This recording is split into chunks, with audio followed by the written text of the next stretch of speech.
इस वक्त हमारे साथ मौजूद हैं उत्तर प्रदेश की सरकार में कैबिनेट मंत्री ओम प्रकाश राजभर जी। सर, कल स्नान होना है बसंत पंचमी का, कैसे देख रहे हैं आप तमाम चीज़ों को लेकर के, क्योंकि बीते दिनों अमृत स्नान के दौरान एक बड़ी घटना हुई थी, और अब कैसे क्या तैयारियां और बड़ा पर्व है? देखिए, सरकार पूरी तरह तैयार है।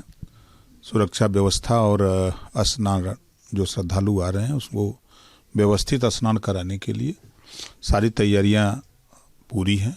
कहीं कोई दिक्कत किसी को नहीं है। पिछले दिनों मौनी अमावस्या के दौरान जो भगदड़ हुई, उस पर मौत के आंकड़ों को लेकर के विपक्ष सवाल खड़ा कर रहा है। उत्तर प्रदेश में समाजवादी पार्टी इसको लेकर के सवाल खड़े कर रही है, आप कैसे देखते हैं? देखिए, दुखद घटना है।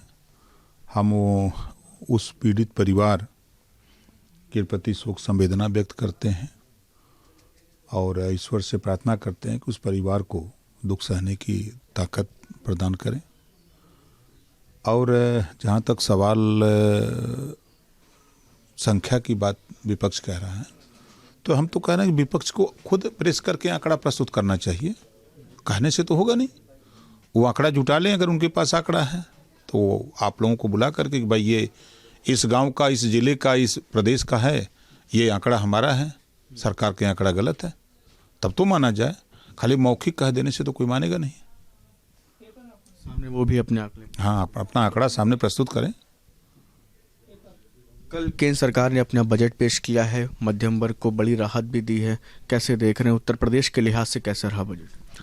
देखिए, जो केंद्र सरकार ने बजट पेश किया है वह किसान, नौजवान, महिला, पुरुष, बेरोजगार, हर तबके के लोगों में खुशहाली आवे, खुशहाली के लिए बजट है, बेहतरी के लिए बजट है। सभी लोग उसका स्वागत कर रहे हैं। जो मध्यम वर्गीय तबके के लोग हैं, हर तरह की सुविधा, चाहे वो स्वास्थ्य का मामला हो, चाहे किसान का मामला हो, चाहे व्यापारी का मामला हो, चाहे बेरोजगारी का मामला हो, हर क्षेत्रों में सरकार ने सब पे ध्यान रख करके बजट प्रस्तुत किया है। कल जेपीसी अपनी रिपोर्ट सौंपेगी पूरे मामले को लेकर के, वक्फ बिल को लेकर के, कैसे देख रहे हैं आप लोग? देखिए, वो देश के विभिन्न प्रदेशों में दौरा करके लोगों से आख्या मांगी गई, लोगों से कागज पत्तर लिए गए, लोगों से चर्चा की गई। उसके बाद फिर जेपीसी की बैठक हुई, बैठक में उस प्रस्ताव पे चर्चा हुई, चर्चा होकर के फिर वो लोकसभा स्पीकर को वो सौंपा गया और कल लोकसभा में पेश होगा। तो साफ साफ कहना है कि भाई आपके पास साक्ष्य तो आप दीजिए। जैसे यूपी में बैठक थी, या मैं भी था वहाँ, तो हमने कहा कि भाई अगर कोई आपत्ति किसी को है कि नहीं ये हमारी संपत्ति है, एक वक्फ बोर्ड की है, तो आप अपने कागज तो प्रस्तुत करिए।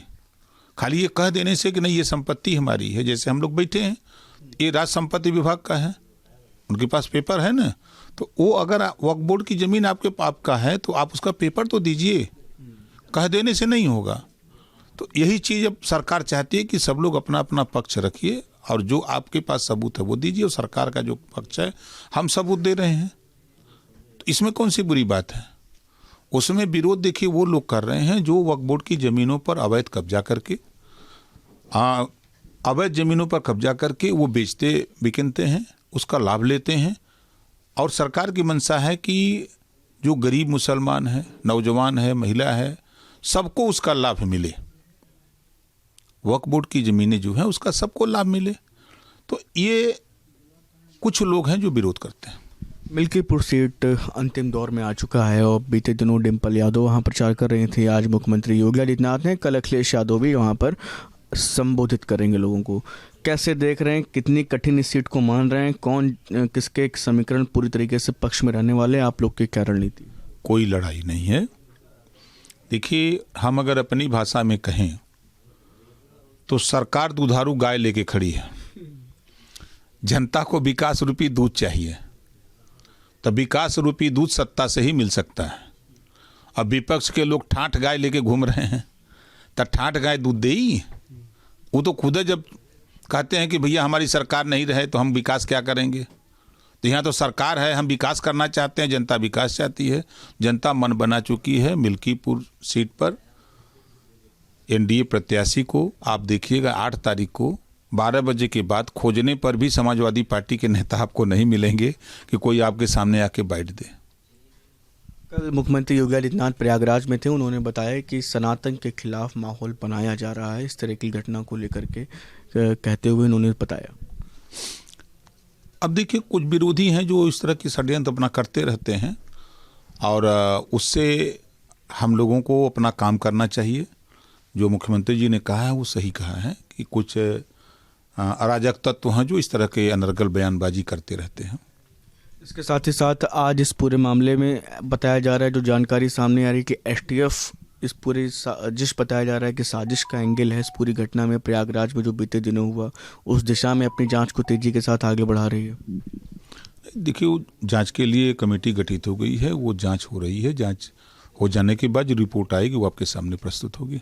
एसटीएफ भी अब इन्वॉल्व हो गई, भगदड़ और साजिश की का एंगल भी आ रहा है। हर एंगल से जांच हो रही है ना कि क्यों ऐसा हुआ।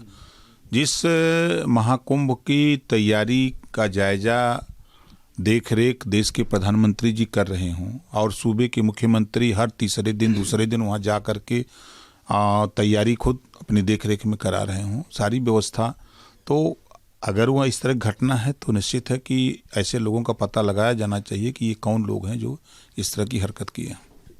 तो ये थे हमारे साथ उत्तर प्रदेश के सरकार में मंत्री ओम प्रकाश राजभर। वीडियो जर्नलिस्ट सैफ हसन के साथ Shubham Pandey, news nation, Lucknow. News nation अब व्हाट्सएप पर खबरों के ताजा अपडेट के लिए न्यूज नेशन के इस QR कोड को स्कैन करें।